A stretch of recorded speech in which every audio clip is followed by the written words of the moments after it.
লিগের পর এবার চ্যাম্পিয়ন্স লিগেও ছন্দে ফিরেছে লিভারপুল। সব প্রতিযোগিতা মিলিয়ে টানা ১৩ ম্যাচ অপরাজিত অলরেড। চ্যাম্পিয়ন্স লিগে গেল বছর পিএসভির কাছে হারের পর ইন্টার মিলানের বিপক্ষে জয় তুলে নেয়।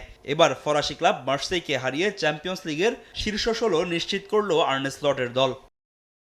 প্রতিপক্ষের মাঠে শুরু থেকে আক্রমণাত্মক লিভারপুল, বল দখলের পাশাপাশি আক্রমণেও এগিয়ে অলরেড। ২৩ মিনিটে এগিয়ে যাওয়ার সুযোগ আসলেও হুগো উইকেতিকের গোল বাতিল হয় ভিআরে।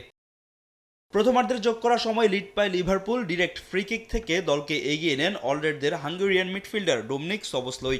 এক গোলে এগিয়ে থেকে বিরতিতে যায় লিভারপুল।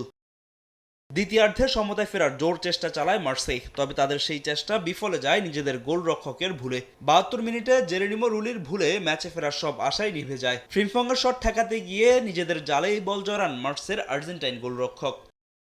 ম্যাচের যোগ করার সময় ফরাসি ক্লাবটির কফিনে শেষ পেরেক ঠুকে দেন বদলি নামা কডি গ্যাকপো। ৩-০ গোলের বড় জয়ে মাঠ ছাড়ে লিভারপুল। এই জয়ে চ্যাম্পিয়ন্স লিগের পয়েন্ট টেবিলের ৪-এ আছে অলরেড। ৭ ম্যাচে তাদের পয়েন্ট ১৫।